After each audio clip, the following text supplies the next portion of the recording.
अगर आप बिहारी हैं तो यह वीडियो सिर्फ आपके लिए है। दिल थाम के देखिएगा और सुकून से जो हम कहने जा रहे हैं उसे सुनिएगा, समझिएगा और मुनासिब लगे तो सरकारों से पूछिएगा। बिहार में रामविलास पासवान के बेटे को क्या मिला? केंद्र में मंत्री बनाया गया ना। जीतन राम मांझी जी के बेटे को क्या मिला? बिहार सरकार में मंत्री बनाया गया। लालू जी के दो लड़का, क्या मिला?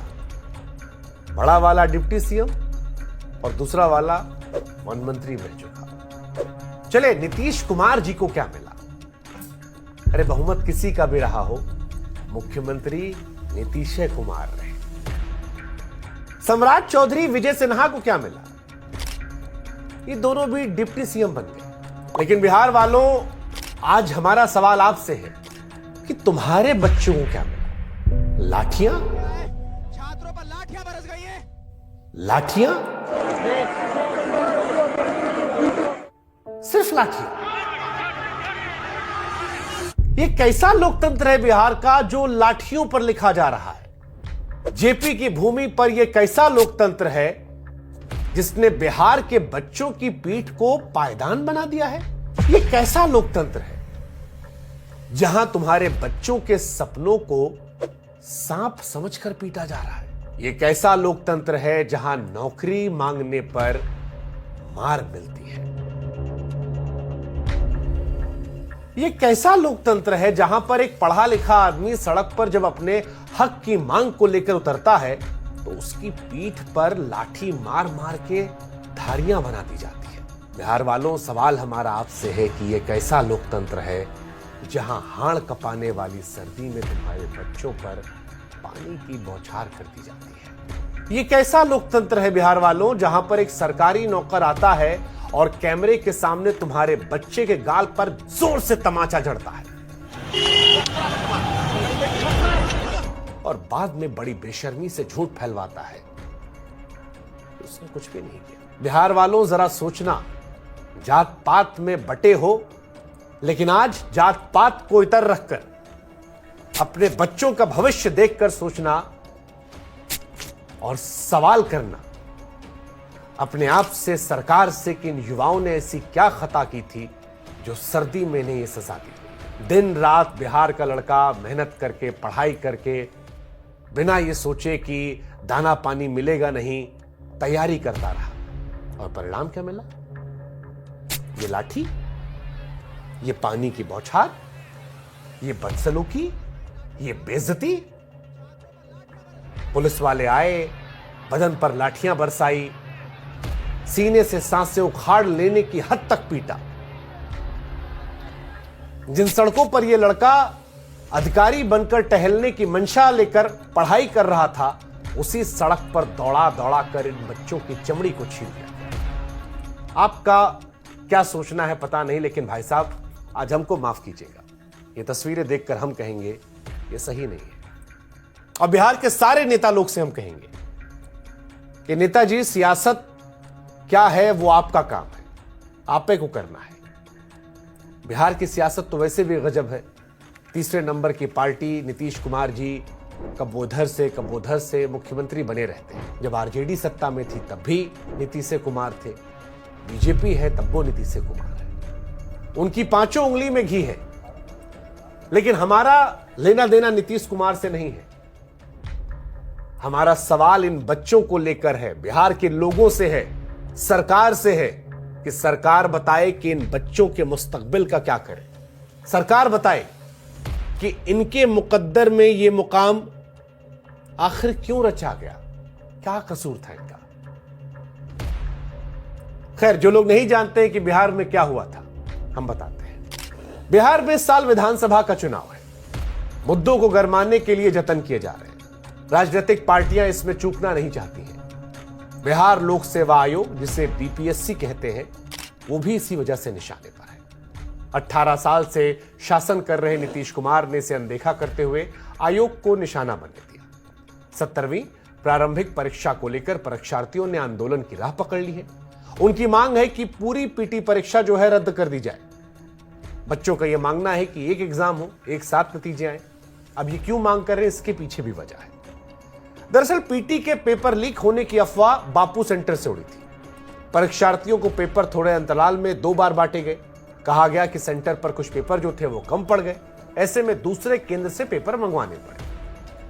लड़का लोग को लगा कि कहीं बेईमानी ना हो जाए। खबर वायरल होती गई। बच्चे अपने भविष्य को लेकर डरे हुए थे और इसी वजह से परीक्षा का बहिष्कार करते हुए हंगामा करने लगे। इसी हंगामे के दौरान पटना के डीएम चंद्रशेखर सिंह ने एक परीक्षार्थी को थप्पड़ जड़ दिया। हंगामे के चलते बापू सेंटर की परीक्षा रद्द हो गई। यहीं से मांग उठी कि पूरी पीटी परीक्षा जो है रद्द कर दी जाए, लेकिन सरकार ये नहीं चाहती थी। अब सवाल यह है कि सरकार छात्रों के मन में जो सवाल है, जो शक है, उसको दूर करना क्यों नहीं चाहती थी। अगर सरकार को लग रहा था कि उनके मन में जो है वो सही है, तो छात्रों को इस कदर भरोसे में क्यों नहीं लिया गया कि आंदोलन बंद हो जाता। और ये पहली बार भी तो था नहीं। लेकिन क्योंकि इस बार 2025 में बिहार में चुनाव है, छात्रों को सड़कों पर देखकर कई राजनीतिक दल थे जिनकी भी लाल टपकने लगी। सरकार बनाने की इच्छा मन में जागने लगी। वो भी आ गए। प्रशांत किशोर का एक नाम सामने आया। नई नई पार्टी बनाकर सियासत में उतरे प्रशांत किशोर भी छात्रों को अपने साथ लाने की कोशिश करने लगे, उनके प्रदर्शन में शामिल हुए। लेकिन पुलिस ने जब लाठी चार्ज किया तो लाठी प्रशांत किशोर की पीठ पर नहीं पड़ी। मार खाने के लिए बिहार का लड़का लोग वहां खड़ा था। पानी की बौछार प्रशांत किशोर पर नहीं पड़ी। पीठ को पायदान प्रशांत किशोर के नहीं बनाया गया। नीतीश कुमार जी का लड़का, लालू जी का लड़का, पासवान जी का लड़का, मांझी जी का लड़का, प्रशांत किशोर या जितना नेता बिहार का है XYZ, किसी के पीठ पर पुलिस ने लाठी मार मार कर धारी नहीं बनाया। धारी बिहार के लड़का की पीठ पर बनी। और बच्चों जिनकी पीठ पर लाठी की धार बनाई गई, वो पुलिसिया कार्रवाई ये बताती है कि सरकार में बैठे लोगों का पुलिस तंत्र पर नियंत्रण नहीं है। क्योंकि स्थिति ऐसी नहीं थी कि लाठी चलाने की नौबत आती। ये समझने में देर नहीं लगनी चाहिए कि ऐसा करवाया गया। ऐसे लोग तंत्र पर हावी हैं जो इस मुद्दे को तूल देना चाहते थे। सरकार चाहती तो शुरुआत में ही समाधान का इरादा जताकर आंदोलन को भड़कने से रोक सकती थी। जब समस्या सिर पर चढ़ी तब परीक्षार्थियों के प्रतिनिधियों की बात भी हुई थी। उप मुख्यमंत्री सम्राट चौधरी ने मुख्यमंत्री से बातचीत के बाद बयान दिया कि सरकार जल्द ही समाधान निकालेगी। कहा कि ये मुद्दा बनाओ अभियान का हिस्सा है। एनडीए सरकार आयोग की स्वायत्तता में दखल नहीं देगी, जैसा पिछली सरकारें करती आई हैं। राजनीतिक बयानबाजियों का दौर चला, लेकिन सरकार को भी अपने गिरेबान में कम से कम एक बार तो झांकना चाहिए, और आयोग को भी, क्योंकि बीपीएससी में ये कोई पहला विवाद नहीं है, बल्कि विवादों से बीपीएससी का गहरा नाता रहा है। उदाहरण के तौर पर साल 2023 में प्रारंभिक परीक्षा के पेपर लीक होने का मामला सामने आया था। 56वीं 59वीं परीक्षा में भी गड़बड़ झाले की खबर आई थी। तब घूस लेकर डीएसपी बनने का केस खुला था और मुकदमा भी दर्ज किया गया था। बीजेपी के विधान पार्षद रहे आयोग के सदस्य रामकिशोर सिंह 30 लाख रुपए लेकर नौकरी देने के मामले में घिरे थे। 2017 में लेक्चरर की बहाली में खूब अनियमितता हुई थी। ऐसे अभ्यर्थी भी चुने गए थे जिनके पास निर्धारित पात्रता नहीं थी। यहां तक कि इंटरव्यू नहीं देने वाले भी यहां सेलेक्ट हो गए थे। लिस्ट यही नहीं थमती है, बीपीएससी के साथ जुड़े विवादों की लिस्ट आगे भी है।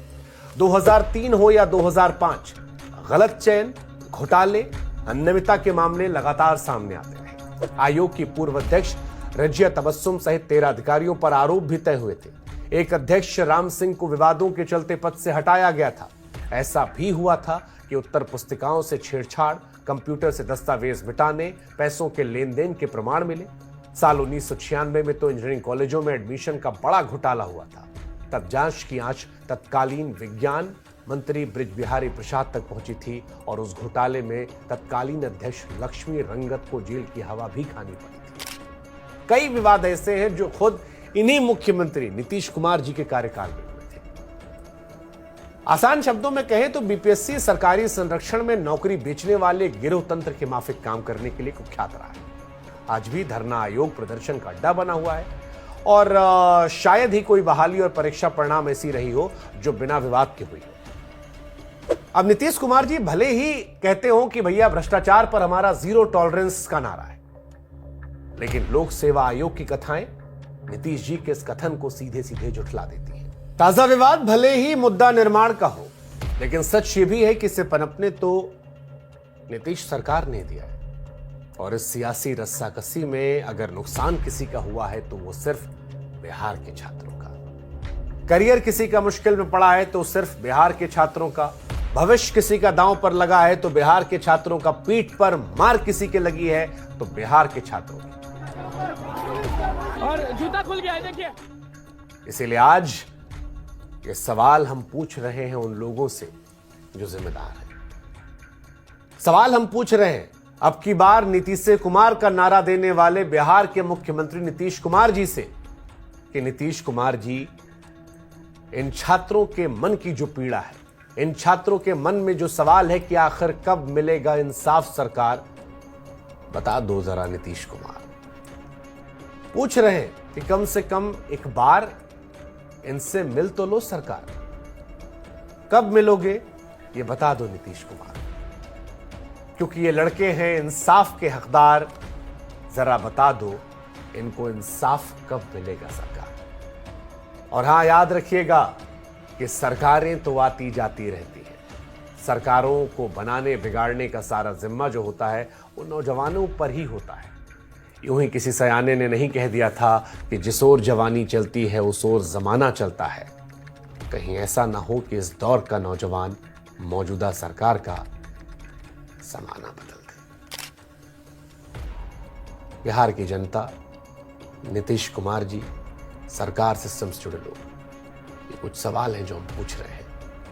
अच्छा लगेगा तो इस वीडियो को आगे बढ़ाकर इन लोगों से आप भी सवाल पूछ लीजिएगा। जय हिंद, जय भारत।